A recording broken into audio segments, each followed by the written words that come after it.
नाम भजन के कितने प्रकार हैं? नाम भजन के 3 प्रकार हैं। नाम जप, नाम कीर्तन, नाम स्मरण। 3 प्रकार से नाम का रसास्वादन किया जाता है, जप के द्वारा, स्मरण के द्वारा और कीर्तन के द्वारा। ये जप क्या है? प्रभु के जिस नाम में रुचि हो या जो नाम गुरुदेव ने दिया हो, उसी नाम की बार बार आवृत्ति करना, बार बार जपना, इसी को जप कहते हैं। तो जप कितने प्रकार का होता है? ये जप 3 प्रकार का होता है। साधारण जप, उपांशु जप और मानसिक जप। ये 10 गुना पूर्व से होता है। विधि विधान से यज्ञ याज्ञ जो किए जाते हैं, उनसे 10 गुना फल साधारण जप में है। साधारण जप से 1000 गुना फल उपांश में है और उपांश से लाख गुना फल मानसिक में है। मनुस्मृति में ऐसा वर्णन है। साधारण जप क्या है? जिसमें स्वर तो सुनाई दे पर वो कीर्तन नहीं है। जैसे राधा राधा राधा राधा राधा राधा राधा राधा राधा राधा, ये कीर्तन नहीं है, ये साधारण जप है। इसे साधारण जप कहते हैं, जिसमें शब्द बाहर सुनाई दे। उपांशु जप क्या है? जिसमें जीभ और ओठ तो हिले पर शब्द बाहर न सुनाई दे। यह साधारण जप से 1000 गुना फल देने वाला है। ओठ बंद है, अंदर जीभ हिल रही, नाम या मंत्र चल रहा है। मंत्र उपांश से शुरू होता है। मंत्र 2 ही प्रकार जपा जाता है, उपांश और मानसिक। नाम 3 प्रकार से जप होता है। साधारण जिसे वाचिक कहते हैं, फिर उपांश और मानसिक। साधारण जप से उपांश 1000 गुना श्रेष्ठ है। वो जिह्वा चलती है, ओंठ बंद रहते हैं, शब्द बाहर नहीं सुनाई देता। मानसिक जप, जिसमें जीभ भी न हिले और न ओठ हिले, केवल मन से मंत्र का जप करना। जैसे ऐसे शांत बैठे, कोई हरकत बाहर नहीं दिखाई दे रही और अंदर मंत्र चल रहा है, नाम जप चल रहा है। इसे मानस जप कहते हैं। सुना है श्वास के द्वारा नाम जप करने से जल्दी लाभ प्राप्त होता है। हाँ हाँ, श्वासा श्वासा नाम जपे दुविधा रहा न कोई। कोई भी श्वास खाली न जाए, उसमें नाम जप करे तो दुविधा अर्थात भगवत प्राप्ति में कोई संशय नहीं। प्रत्येक श्वास की गति की ओर लक्ष्य रखो। हर श्वास के आने जाने में श्वास के साथ नाम उच्चारण करो। अगर ऐसा नहीं बनता तो उपांशु के साथ श्वास जोड़ो, जिह्वा हिलाओ, नाम या मंत्र जप करो ओंठ बंद करके और श्वास के साथ।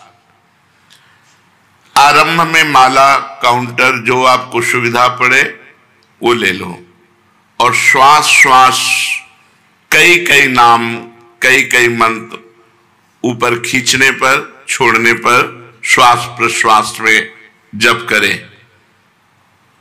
धीरे धीरे मन लगने लगता है, क्योंकि बिना मन के छूट जाएगा श्वास। श्वास की गणना छूट जाएगी। हर श्वास में नाम जप करना है। स्मरण क्या है? स्मरण युक्त जप किसे कहते हैं? स्मरण केवल मन की वृत्ति से होता है। जिस जप में नाम लिखा जाता है, नाम साक्षात दिखाई देता है, सुनाई देता है, उसे स्मरण कहते हैं। पूरी स्मृति में नाम या मंत्र विराजमान है, आप उसी में डूब कर जप कर रहे हैं। ये केवल मानसिक होता है, ये न वाचिक होता है न उपांश होता है, ये होता ही मानसिक है। इसीलिए प्रायः इस पे ज्यादा देर साधक टिक नहीं पाते। नाम मंत्र चल रहा है, बार बार उसी की आवृत्ति लिख रहे हैं, बार बार उसी को सुन रहे हैं, लेकिन जिह्वा नहीं चल रही, कोई चेष्टा नहीं हो रही, अंदर ही हो रहा है। इसे जप स्मरण युक्त कहते हैं, स्मरण जप कहते हैं। ये मानस मूर्ति पूजा की भांति नामोक्षरों की भावना मन में कर सकते हैं? हाँ, कर सकते हैं। जैसे श्री राधा वल्लभ लाल जी की रूप माधुरी सामने है, अब उनके मस्तक पर लिख रहे हैं मंत्र, उनकी छाती पे लिख रहे हैं, उनकी बाजुओं पे लिख रहे हैं, उनके चरणों में लिख रहे हैं, और बार बार जहां मन आया पूरे श्रीअंग का दर्शन करते हुए वहीं बार बार मंत्र लिख रहे हैं, बार बार नाम लिख रहे हैं। मानस मूर्ति की पूजा की भांति आपको लाभ देगा। क्या नाम अक्षरों की आवृत्ति का और कोई उपाय है? हां, मन की रुचि के अनुसार आप आकाश में कर सकते हो, आप हृदय में अपने कर सकते हो, आप अपने मस्तक पे कर सकते हो, मस्तक पे बार बार लिख रहे हैं अपने अंदर से, या आप अपने हृदय में लिख रहे हैं, या सामने बाहर लिख रहे हैं, जैसे आपकी रुचि बने। या आप नाम के पूरे गहने पहना दीजिए ठाकुर जी को, चरणों में नूपुर तो नूपुर की जगह नाम मंत्र, बाजुओं में बाजूबंद तो बाजूबंद की जगह नाम मंत्र, कुंडल की जगह नाम मंत्र, तिलक की जगह नाम मंत्र हम बार बार लिख रहे हैं। ऐसे जैसे भी बने अंदर से लिखते हुए नाम का स्मरण करना बहुत जोर का लाभ प्रदान करता है। तो नाम जप, नाम स्मरण, नाम कीर्तन। नाम कीर्तन में गगन भेदी स्वर होना चाहिए। उच्च स्वर स्तंभद सर्वदैव, ऊंचे स्वर से कीर्तन होना चाहिए। जितना उच्च स्वर से होगा उतने कीर्तन लाभ देगा। कीर्तन कितने प्रकार के होते हैं? अकेले भी ताली बजाते हुए भगवान नाम कीर्तन होता है, आर्त भाव से अकेले पुकारते हुए ताली बजा रहे भगवान के नाम का कीर्तन, या कई लोग मिलकर के भगवान नाम कीर्तन कर रहे हैं, भगवान का गुण कीर्तन कर रहे हैं, मृदंग है, मंजीर है, धफ आदि वाद्य बजाते हुए कई लोग मिलकर भगवान के नाम का कीर्तन, गुण कीर्तन। संकीर्तन का क्या प्रभाव है? जहां तक नाम पहुंचेगा वहां तक निष्पाप कर देगा। जिनके कानों में पशु पक्षी, जिनके भी कानों में नाम ध्वनि गुण ध्वनि पहुंची, गुण ध्वनि चतुरासी जी, जैसे आप चतुरासी जी गायन करते हैं, ये गुण ध्वनि है, महिमा ध्वनि है। नाम ध्वनि, नाम कीर्तन, राधा राधा राधा, ये जहां तक जिसके कानों में पहुंचेगी पशु पक्षी चिड़िया सबके पाप को नष्ट कर देती है। इसीलिए इसे उच्च स्वर में गाया जाता है नाम कीर्तन। यहां तक कि जड़ वृक्ष भी पवित्र हो जाते हैं, वो जगह पवित्र हो जाती है जहां नाम कीर्तन होता है। ये तो हम समझ गए। अब हर समय नाम जप कैसे हो? भगवान के नाम में महत्व बुद्धि होने से, अपनी भूल पर पश्चाताप होने पर, मैं क्यों भूल गया इतने सेकंड नाम, और बार बार नाम की आवृत्ति अभ्यास करने से, अभ्यास की कमी के कारण, महत्व बुद्धि ना होने के कारण, भूल जाने पर पश्चाताप ना होने के कारण आपका भजन छूटता है। पूर्ण विश्वास करो, इसी नाम से सब कुछ हो जाएगा। नाम में रुचि हो जाए, नाम में प्रेम हो जाए, यही हमारी साधना की पूर्णता है। विश्वास और प्रेम ही भजन है। भजन क्या है? विश्वास और प्रेम। नाम में रुचि और विश्वास, एक इसी नाम जप से सब कुछ हो जाएगा। नाम में ही विश्वास और नाम में ही रुचि, इसे ही भजन कहते हैं। और भजन करते हुए भी यदि भजन में रुचि नहीं हो रही तो 10 नामापराधों में कोई एक अपराध बन रहा है, उससे बचना चाहिए। पहला, संत पुरुषों की निंदा, ये बड़े बड़ों से बन जाता है। जिनको अपनी साधना का गर्व होता है उनसे जरूर बन जाता है अपराध। वो दूसरे को लघु समझते हैं, हे समझते हैं। और जहां साधना इस बात की है कि सबको अपना भगवान मानना है, वासुदेवा सर्वम, सबको भगवान मानना है। मैं सेवक सचराचर रूप स्वामी भगवंत, मैं सेवक हूं, चराचर जगत मेरा भगवान है। लेकिन अपराध तभी बनता है जब अपने को बड़ा भजनानंदी, बड़ा साधक, बड़ा तपस्वी, बड़ा संत मान लेते हैं तो फिर अपराध बनने लगता है। या हम किसी संत में दोष दर्शन करते हैं तो अपराध बनने लगता है। देखो, एक संतों की स्थिति होती है, कुछ स्थितियां ऐसी संतों की होती है जिनको देखकर आपको लगेगा ये पूरे संसारी हैं, लेकिन वो संसारी नहीं है, वो बड़े भागवतिक हैं। हम बाहरी स्थितियों से नहीं समझ सकते हैं। पूज्य स्वामी श्री अनंग बोधाश्रम स्वामी जी महाराज दिगंबर रहते, गंगा जी के किनारे 12 महीना कष्ट सहते। और जब वहां खेत करने वाले जो तरबूज की खेती, सब्जी की खेती गंगा किनारे करते हैं, वो जब आते तो उनके पीछे लग जाते हो, कहते सुनो थोड़ी तमाकू दे दो, थोड़ी तमाकू दे दो। जहां धर्म सम्राट कर पाते, ये साष्टांग दंडवत जिनको करते थे, प्रभुदत्त ब्रह्मचारी जी भगवान मान के आराधना करते थे, वो महापुरुष वो कहते स्वामी जी तुम रोज मांगते हो, हम गरीब आदमी कहां से तुम्हें दें। अरे बोले थोड़ी दे दो यार। अब आप कैसे पहचानोगे कि किस कोटि का महापुरुष है?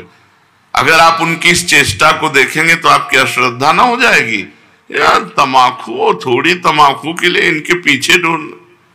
और ऐसे महापुरुष के बड़े बड़े महापुरुष साक्षात चरणों में लौटते। संतों की बाहरी चेष्टाएं कुछ ऐसी हो सकती हैं जो हमारी समझ के परे हों, तो उन्हें केवल नमस्कार करें। पहला नामापराध है संतों की निंदा करना, सत्पुरुषों की निंदा करना। ये नियम ले ले, हमें किसी संत की निंदा नहीं करनी। और संत चाहे 1000 वर्ष से तपस्या कर रहे हो, चाहे आज दीक्षा लिया हो, शालिग्राम भगवान चाहे 100 वर्ष से सेवित हो, चाहे अभी विराजमान हो, वो बराबर होते हैं। जब पारस ने स्पर्श कर दिया तो चाहे 100 वर्ष पुराना सोना हो, चाहे अभी का सोना हो, वो तो सोना सोना ही है। ऐसे ही संत संत हैं, कभी किसी साधक के प्रति भावना नहीं तो कल का छोरा है, नहीं नहीं।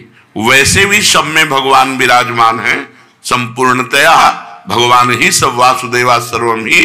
तो फिर संत वेश है तो हमें नमन करना चाहिए, हमारे नेत्र सबको नमन करे। अगर किसी को छोटा मानते हैं तो दोष दर्शन हो जाएगा।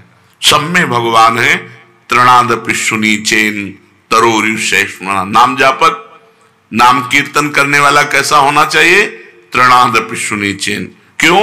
क्योंकि अगर ऐसा भाव नहीं तो निंदा किसी न किसी की करेगा और नामापराध नाम में रुचि नहीं होने देगा, नाम जपने में बाधा पहुंचा देगा। इसलिए सबसे पहला है संत अपराध, भक्त अपराध। भक्तों की निंदा, संतों की अवहेलना ऐसा है कि बड़े से बड़े तप को एक क्षण में नष्ट कर दे। भक्तन निंदा अति बुरी भूल करे जिन कोय, किए सुकृत बहु जन्म के क्षण में डारे खोए। एक क्षण में बहुत जन्मों के पुण्य नष्ट हो जाएंगे, एक जन्म की कौन बात कहे। इसलिए डरो, भक्तन के अपराध से डरपत रहो। ध्रुवदास जी ने कहा है शांत। कोई आके गाली दे जाए, 1-2 थप्पड़ भी मार जाए तो राधे राधे। हमारे भगवान हमारी परीक्षा ले रहे हैं, हमारे भगवान आकर के हम पर कृपा कर रहे हैं, यही भाव रखो। तृणादपि सुनीचेन। मैं भी तो संत हूं? नहीं, मैं नीच हूं, मैं अधम हूं, और सब संत हैं, सब भगवान के स्वरूप हैं। ऐसा मानने वाले से कभी अपराध ही नहीं बनता। अपराध बनता है जब गुणाभिमान होता है, अपने में गुणाभिमान होता है, तब दूसरों में दोष दर्शन होता है। इसलिए यदि नाम में निरंतर प्रगति, उन्नति, रुचि निरंतर जपने की प्राप्त करनी है तो ये 10 नामापराध से बच जाए। पहला नामापराध संत पुरुषों की निंदा, इससे ये बहुत खतरनाक है। विश्व में हर अपराध क्षमा करने के उपाय हैं, लेकिन वैष्णव द्रोह, संत निंदा, भक्त निंदा का उपाय नहीं। होत वज्र की लीक, इसे वही भक्त क्षमा कर दे तो बात अलग है जिससे आप अपराध किए हो, अन्यथा भगवान भी क्षमा नहीं करते। जब दुर्वासा जी भगवान के पास गए तो श्री भगवान ने कहा, अहम भक्त पराधीनो असुतंत्रो इवदिज, मैं परतंत्र हूं, ये सुदर्शन मेरे कहने से नहीं रुकेगा। अगर इसके ताप से मुक्त होना चाहते हो तो अम्बरीश जी के चरण पकड़ो जाकर के। ऐसा ही करना पड़ा दुर्वासा जी को। इसलिए काहे को व्यर्थ में विपत्ति मोल में ले, काहे को पाप की गठरी सिर पर चढ़ावे, किसी की निंदा ना करे, हमको क्या लेना। भगवान जिसको जैसा चला रहे वैसा चल रहा है। तेरे भावे जो करे भलो बुरो संसार, नारायण तू बैठ के अपनो भवन बुहार। तू अपने अंदर देख, जिन दोषों को देखो भगवान से प्रार्थना करके उनकी निवृत्ति करो, दूसरों के दोष दर्शन मत करो। दूसरा, नामों में भेदभाव, ये नाम जप करो नहीं, सब नाम समान फलदायक हैं। तुम्हें जो गुरु जी ने दिया है तुम्हारे लिए सर्वश्रेष्ठ वो है। ध्यान रखो, सब नाम समान फलदायक है, समान सामर्थ्य है, लेकिन हमें जो गुरु जी ने दिया है वो हमारे लिए सर्वोपरि। जैसे हमारे लिए राधा नाम सर्वोपरि, तो सब नाम हम जब बोलते हैं तो ये बोलते हैं राम कृष्ण हरि शिव जो तुम्हें प्रिय लगे जपो।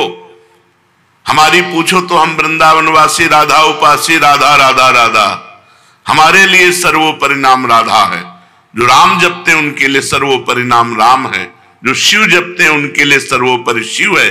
जो कृष्ण जपते हैं उनके लिए कृष्ण है। हर नाम समान सामर्थ्य वाला, समान फलदायी। इसीलिए एक नाम जप करके अन्य नाम जाप की अवहेलना मत कीजिए, अन्य नाम को छोटा मत मानिए, अन्य नाम का उपहास मत कीजिए। अगर तुम ये जपते हो इससे क्या होगा, नहीं, ये नामापराध कर रहे हो, तुम्हारे नाम जप में बाधा पड़ जाएगी, अरुचि हो जाएगी। तीसरा, नामदाता गुरु का अपमान। अगर गुरु मंत्र लिए हैं, गुरु नाम लिए हैं, गुरुमुख हुए हैं, आप उन गुरु की अवज्ञा कर देते हैं, अपमान कर देते हैं, अवहेलना कर देते हैं, तो चाहे खोपड़ी के बल खड़े होकर के नाम जप करो, कभी सिद्ध नहीं होगा, कभी भगवदानंद की स्फूर्ति नहीं होगी, क्योंकि नामदाता का अपराध बन गया। अगर इतने भी सद्गुण आ जाए, कभी इतने भी भागवतिकता आ जाए, कोई दिव्यता आ जाए, झूठ बोले बात अलग है, कभी दिव्यता नहीं आ सकती। ये भगवान की बनाई हुई मर्यादा है। जो गुरु अवज्ञा करे, गुरु का अपमान करे, उसे कभी भी भगवत प्राप्ति नहीं हो सकती, कभी भगवान के नाम में रुचि नहीं हो सकती, कभी भगवदानंद की अनुभूति नहीं हो सकती। तीसरा है गुरु का अपमान। चौथा, शास्त्रों की निंदा करना। शास्त्र भगवत स्वरूप है। शास्त्र के स्वाध्याय से ही ज्ञान या नाम में प्रीति होती है, भगवान की तरफ चलना होता है। भगवान का अक्षर ब्रह्म स्वरूप समस्त शास्त्र हैं, एक एक अक्षर में भगवान विराजमान है। इसलिए किसी भी शास्त्र की निंदा ना करो, सब शास्त्र भगवत स्वरूप है। शास्त्रों की निंदा अगर करोगे तो नाम भगवान तुम्हारी जिह्वा पे नहीं टिकेंगे, नाम में बाधा पड़ जाएगी। पांचवा, नाम में अर्थवाद। अरे इतनी महिमा नाम की, केवल गाते हैं, केवल प्रशंसा के लिए, ऐसी नहीं महिमा है नहीं। इससे बहुत पतन हो जाएगा, नामापराध बन जाएगा। नाम की जितनी महिमा गाई जाए वो सब थोड़ी है, ज्यादा नहीं है। कहूं कहां लगी नाम बड़ाई, राम न सकहि नाम गुण गाई। स्वयं भगवान राम अपने राम नाम की महिमा का पूर्ण रूप से गान करना चाहे तो वो भी नहीं कर सकते। इतनी महिमा नाम की है कि स्वयं नामी यदि नाम की महिमा का यथार्थ में पूर्णतः गान करना चाहे तो वो भी नहीं कर सकता। तो जो ऋषि मुनि संत महात्मा जितने हुए नाम जापक वो जो वर्णन करते हैं वो यथार्थ सत्य है, लेकिन पूर्ण नहीं है। पूर्ण तो भगवान भी नहीं नाम की महिमा का गान कर सकते, इतनी अपार महिमा नाम की है। इसलिए नाम में अर्थवाद कि अरे तो नाम की रोचकता के लिए इतनी प्रशंसा कर दी गई है, वैसे वस्तुतः ऐसा है नहीं, ऐसा सोचना ये नामापराध है।